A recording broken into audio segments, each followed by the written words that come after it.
Supreme court में जैसे जैसे ओबीसी आरक्षण केस की अंतिम सुनवाई की तारीख नजदीक आती जा रही है, वैसे वैसे मामले की कानूनी जंग और तेज होती जा रही है।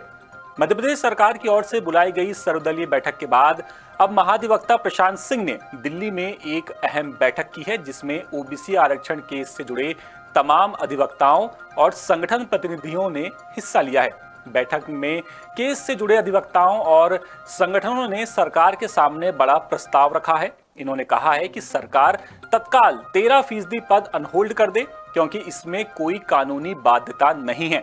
अगर बाद में कोई कानूनी पेंच फंसेगा तो वो सरकार की तरफ से मुफ्त में फ्री में केस लड़ेंगे। साथ ही एडवोकेट जनरल ऑफिस में भी 27% ओबीसी आरक्षण लागू करने और जुडिशरी सिस्टम में ओबीसी रिप्रेजेंटेशन को बढ़ाने की मांग भी की गई है। बैठक में कौन कौन शामिल हुए और किन मुद्दों पर बनी है सहमति, देखिए हमारे विशेष संवाददाता नील तिवारी की ये खास रिपोर्ट।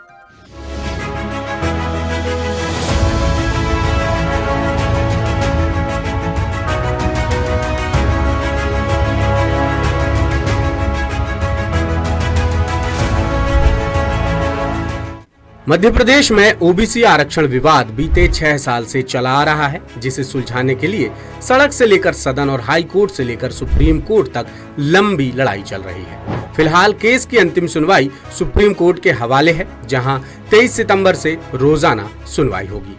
हाल ही में मध्य प्रदेश सरकार ने सर्वदलीय बैठक बुलाकर मामले में सकारात्मक पहल भी की है।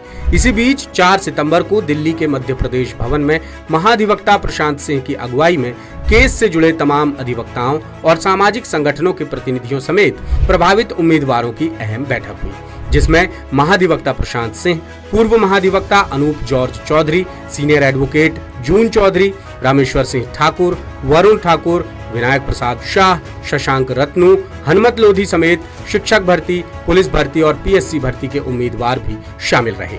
बैठक की सबसे खास बात ये रही कि ओबीसी पैरोकारों की तरफ से सरकार को एक बड़ा प्रस्ताव दिया गया। सीनियर एडवोकेट रामेश्वर सिंह ठाकुर ने सरकार को एक लिखित अंडरटेकिंग देने की पेशकश की। उन्होंने कहा कि सरकार तत्काल 13% होल्ड पदों को अनहोल्ड करे। यदि ऐसा करने के बाद सरकार के सामने किसी भी तरह की कानूनी बाधा आती है तो सभी ओबीसी पैरोकार हाई कोर्ट और सुप्रीम कोर्ट में सरकार की तरफ से मुफ्त में केस लड़ेंगे। ओबीसी अधिवक्ताओं ने एक मत होकर कहा कि मामले पर अब और देरी करना लाखों नौजवानों के साथ बड़ा अन्याय होगा, इसलिए सरकार को साहस दिखाना चाहिए। बैठक में ओबीसी आरक्षण पर सुप्रीम कोर्ट में चल रही सुनवाई को लेकर भी गंभीरता से बातचीत की गई। महाधिवक्ता प्रशांत सिंह ने मामले से जुड़े सभी अधिवक्ताओं से ठोस रणनीति बनाने की अपील की।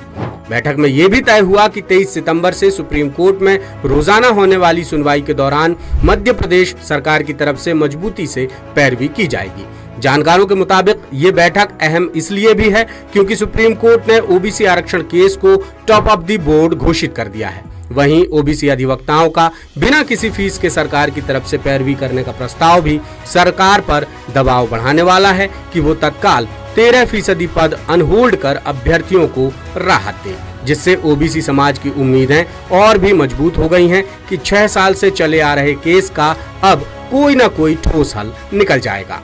माननीय महाधिवक्ता महोदय से कहा कि आप सभी होल्ड पदों को अनहोल्ड करने की कार्रवाई करें और इससे कोई भी लिटिगेशन, किसी भी प्रकार का विवाद यदि उत्पन्न होगा तो उसके लिए मैं सरकार की ओर से फ्री ऑफ कास्ट डिफेंड करूंगा कि जो पद होल्ड किए गए हैं वो किसी न्यायिक निर्णय के अधीन होल्ड नहीं किए गए हैं और इनको अनहोल्ड कर दिया जाता है तो इसमें किसी भी प्रकार के न्यायालय के आदेश की अवहेलना का प्रश्न पैदा नहीं होता है।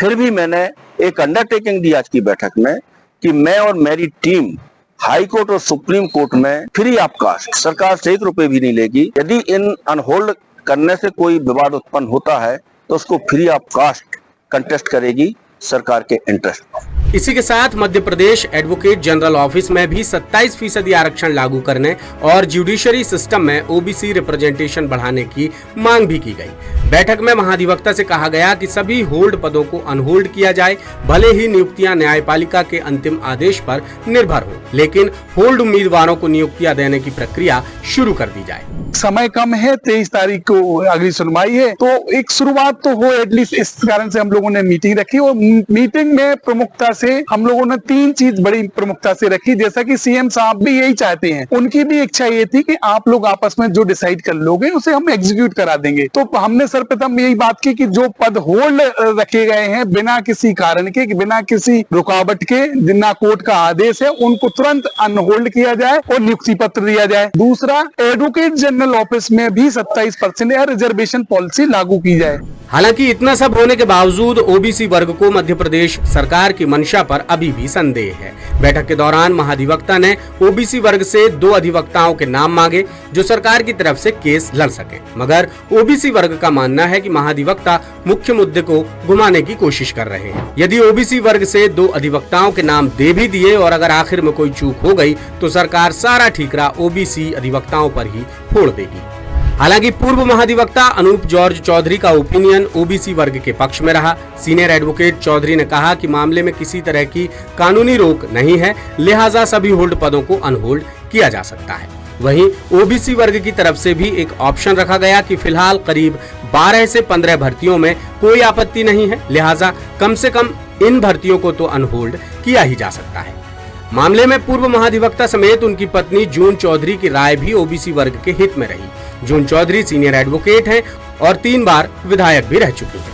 बहरहाल सरकार की तरफ से ओबीसी पक्ष के 2 वकीलों के नाम मांगे जाने पर फिलहाल 2 दिन का समय मांगा गया है और कंक्लूजन में यही मांग रखी गई कि सभी होल्ड पदों को जल्द से जल्द अनहोल्ड कर दिया जाए, भले ही नियुक्तियां कोर्ट के अंतिम आदेश के अधीन हो।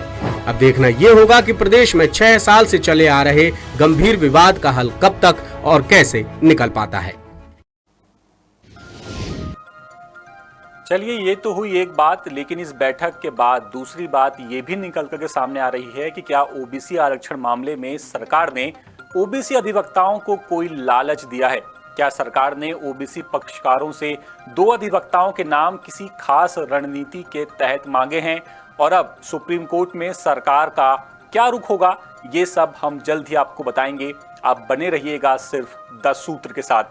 लेटेस्ट, इन्वेस्टिगेटिव और इन डेप्थ खबरें देखने के लिए ज्वाइन कीजिए 10 सूत्र का व्हाट्सएप चैनल, सब्सक्राइब कीजिए यूट्यूब चैनल, लाइक कीजिए फेसबुक पेज और पढ़ते रहिए वेबसाइट www.dassutra.com।